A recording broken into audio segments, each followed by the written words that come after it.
love of Hazrat Muslih Maud, one that instilled in him valuable lifelong lessons. حضرت صاحب کو آرام طلبی اور نرم مزاجی بالکل پسند نہیں. طبیعت مجاہدہ کرتی تھی اور پسند بھی کرتی تھی. میں جامعہ میں پڑھتا تھا, 2 مہینے پتہ نہیں کس بات کی چھٹی تھی, تو ہر ایک نے مجھے کہنا شروع کر دیا, میری والدہ نے بھی, میرے بھائیوں نے بھی, کہ میٹرک کا امتحان دے لو. ہمیں تو عادت تھی تن کا بھی توڑنا ہے تو حساب سے اجازت لینی ہے, تو میں نے ہاں نہیں کی.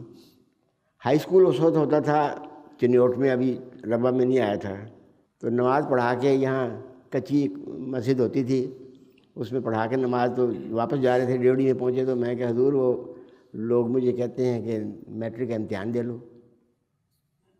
سوچا کچھ دیر,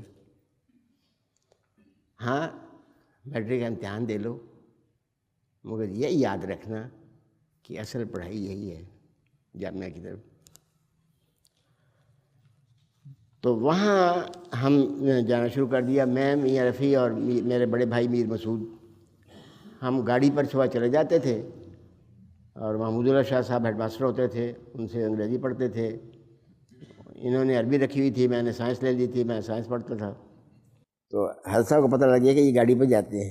تم لوگ مجھے بلایا کہ گاڑی پہ جاتے ہو؟ ہاں جو گاڑی پہ جاتے ہیں. کیا ہمارے پاس سائیکل نہیں ہے؟